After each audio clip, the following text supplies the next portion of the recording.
আসসালামু আলাইকুম বন্ধুরা, আপনারা দেখতেছেন বিদ্যুৎ সমাধানের পক্ষ থেকে আপনাদের স্বাগতম। আপনাদের কাছে আবারও আমি আপনাদের কাছে নতুন একটি ভিডিও নিয়ে আসলাম আমাদের বিদ্যুৎ সমাধানের পক্ষ থেকে। আপনারা দেখতে থাকুন। একটি গিজার কিভাবে, ওয়াল হ্যাঙ্গার গিজার কিভাবে সেট করবেন, এ টু জেড আপনাদের দেখাচ্ছি ইনশাআল্লাহ। পুরো ভিডিওটি না টেনে দেখবেন, অবশ্যই অনেক কিছুই শেখার আছে। ভিডিওটি না টেনে দেখতে থাকুন, আপনাদের আমি দেখাচ্ছি। দেখতে পাচ্ছেন এটা হচ্ছে আরএফএল গিজার 30 লিটার। দেখতে পাচ্ছেন একটা লাল চিহ্নটি পাইপটি উপরের দিকে রাখুন, আর এখানে দিছে যে নীল চিহ্নিত পাইপটি নিচের দিকে রাখুন। এখন নিচের দিকে নীল চিহ্নটি রাখতে গেলে এবং লাল চিহ্নটি উপরের দিকে রাখতে গেলে, লাল চিহ্নটি আসলে গরম পানির, নীল চিহ্নটি ঠান্ডা পানির, ইন পানির রাখতে গেলে আমাদের অবশ্যই ক্লাম বা হ্যাঙ্গারটা দেখতে হবে যে কোন দিকে আছে। আসলে হ্যাঙ্গারটা চারদিকে লাগানো যায়, তো সেই জন্য দেখলাম যে হ্যাঙ্গারটা আসলে উল্টো দিকে আছে। হ্যাঙ্গারটা যেদিকে লাগানো আছে কোম্পানি থেকে সেট করা, সেই দিকে যদি আমরা ওয়ালে হ্যাং করতে যাই বা হ্যাঙ্গার বা ঝুলাতে যাই, সেদিকে দেখতেছি যে সবুজ চিহ্নটি নিচের দিকে থাকার কথা। সবুজ চিহ্নটি নিচের দিকে রাখতে হবে, লাল চিহ্নটি উপরের দিকে রাখতে হবে, কিন্তু এখানে তা মিলতেছে না। এখানে সাইড হচ্ছে বাম, মানে লাল চিহ্নটি নিচের দিকে আসতেছে, নীল চিহ্নটি উপরের দিকে যাচ্ছে। কিন্তু সেজন্য আমরা আবার ক্যালামগুলো খুলতেছি। দেখতে পাচ্তেছেন যে রেঞ্চ দিয়ে আমরা ক্যালামগুলোর স্ক্রু নাট খুলতেছি। খুলে আমরা সঠিক দিকে লাগাবো, এমন দিকে লাগাবো যেখানে নীল চিহ্নটি অবশ্যই নিচে থাকবে, ইন পাইপ অবশ্যই নিচের দিকে থাকবে, এবং আউট পাইপ যেটা লাল চিহ্নিত ওটা আউট পাইপ, ওটা হচ্ছে গরম পানির আউট পাইপ, সেটা থাকবে উপরের দিকে। আপনারা দেখতে পাচ্তেছেন, ভিডিওটি না টেনে অবশ্যই পুরোটি দেখবেন, অনেক কিছু শেখার আছে। যে দেখতে পাচ্তেছেন যে আমি ক্লামগুলো পাল্টাপাল্টি করতেছি, একদিক থেকে অন্যদিকে লাগাচ্ছি। লাগানো, খোলা, লাগানো, এগুলো সবগুলোই আমি ভিডিও করছি, এগুলো কাটছাট করি নাই, সেজন্য আপনারা দেখতে থাকবেন পুরোটি।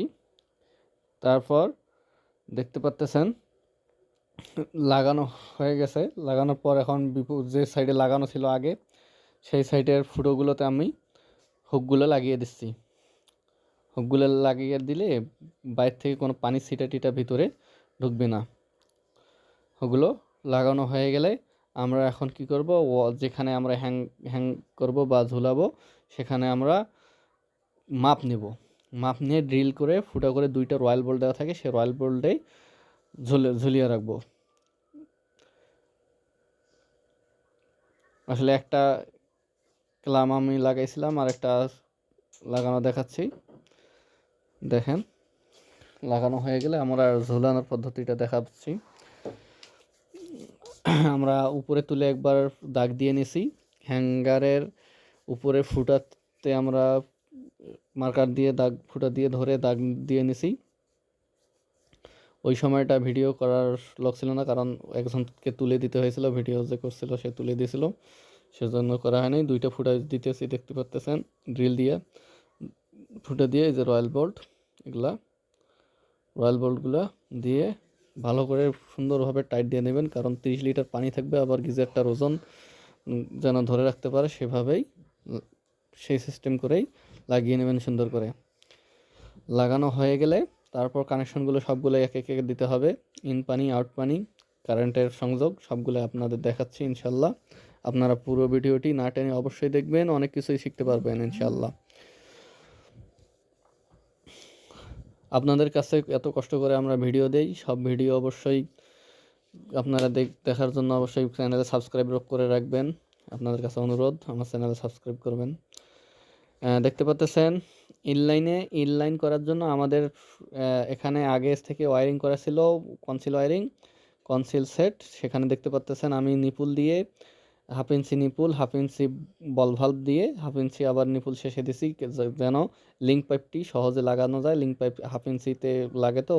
তারপর দেখতে পাচ্ছেন নিচেরটা হচ্ছে আউট পানির লাইন, মানে গরম পানির আউটলাইনের জন্য রাখা হয়েছিল। এটা জুম করে দেখালাম। এটা নিপুল লাগাইলাম, দেখতে পাচ্ছেন আউট পানির লালটা আমি টাইট দিতেছি লিঙ্ক পাইপটা। টাইট দেওয়ার জন্য এই দেখতে পারতেছেন আমাদের আলাদা কোনো রেঞ্জ ব্যবহার করতে হচ্ছে না, লিঙ্ক পাইপের সাথে একটা সুন্দর প্লাস্টিকের রেঞ্জ সিস্টেম রিং দিয়ে দিছে, আমরা সেখানে টাইট দিতেছি। তারপর দেখতে পারতেছেন ইনলাইন, আউটলাইনটা এখন লাগালাম না এই জন্য যে আউটলাইনটা এখন লাগাবো না, ইনলাইন ঢুকিয়ে নেব, ইনলাইনের দেখব ঢুকিয়ে নিয়ে পানি ভর্তি হলে তারপর নিয়ে আমাদের গিজার থেকে পানি বের হবে, সেই বের হওয়া পর্যন্ত আমি অপেক্ষা করব, সেজন্য লিঙ্ক পাইপটা আমাদের ওয়ারিংয়ে এখনও লাগাইলাম না। এদিকে আবার সুইচ লাগানো শুরু হয়ে গেছে, কারেন্টের সুইচটা দেখতে পাচ্তেছেন। আমরা ডিপি সুইচ লাগাবো, সেজন্য 4টে ফুটা করে নিয়ে নিলাম, ডিপি সুইচের তলিটা লাগিয়ে নিচ্ছি, দেখতে পাচ্তেছেন। তলিটা লাগানো হয়ে গেলে সুইচটা লাগিয়ে নেব। সুইচটা ডিপি সুইচের নিউট্রাল এবং লাইন ইন হয় এবং নিউট্রাল লাইন আউট হয়, আপনারা দেখতে পাচ্তেছেন। সুন্দর করে আপনারা দেখবেন, আপনাদের সুন্দর করে দেখানোর জন্য আমরা কষ্ট করে ভিডিওগুলো করি। অবশ্যই ইনলাইনে যেখানে এন ইন আছে নিউট্রাল ইন করবেন, এল ইন আছে লাইন ইন করবেন, এল আউট আছে যেখানে লাইন আউট করবেন, এন আউট যেখানে আছে সেখানে নিউট্রাল আউট করবেন। এগুলা ওলট পালট করলে আবার গন্ডগোল হবে, ইন্ডিকেটর লাইটের সমস্যা হবে। ইন্ডিকেটর লাইট আবার সবসময় জ্বলে থাকবে, যখন সুইচ দিবেন না তাবুও জ্বলে থাকবে। আপনাদের এই ঠান্ডায় গিজার লাগানোর অনেকেই শিখে রাখলে অনেকের উপকার হবে, বাড়িতেই অনেক কিছু যন্ত্রপাতি ম্যানেজ হলেই নিজে নিজে লাগানো যেতে পারে, বা এই সম্পর্কে ধারণা পেতে পারেন, বা বড় কোনো মিস্ত্রি যদি অভিজ্ঞ থাকেন আমাদের অবশ্যই পরামর্শ দিবেন, কোনো কোথাও ভুল হচ্ছে নাকি আমাদের বলবেন, আমরা সেটা শুধরাতে চেষ্টা করবো ইনশাআল্লাহ। এবং কারো জানার থাকলে আমাদের কাছ থেকে সবাই তারা আমাদের কাছে কমেন্ট করতে পারেন এবং আমাদের নাম্বার যোগাযোগ করতে পারেন। তারপর ফাইনালি আমি সব চেক দেওয়ার পর সংযোগ দিতেছি মেল লাইন ওয়েস্টার্ন ইউনিয়ন জয়েন্ট, এবং দেখতে পাচ্ছেন সুইচ টাইট দিয়ে সুইচ টিপ দিছি, ইন্ডিকেটর জ্বলতেছে। আবার গিজারের ইন্ডিকেটর আপনাদের দেখাচ্ছি, হ্যাঁ লাইট জ্বালিয়ে দেখাচ্ছি। ইন্ডিকেটর লাল সবুজ জ্বলতেছে, লাল হচ্ছে হিটিং, সবুজ হচ্ছে পাওয়ার।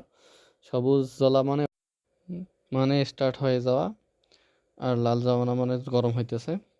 সবাই আমাদের চ্যানেলে সাবস্ক্রাইব করে রাখবেন নতুন নতুন ভিডিও পাওয়ার জন্য। ধন্যবাদ।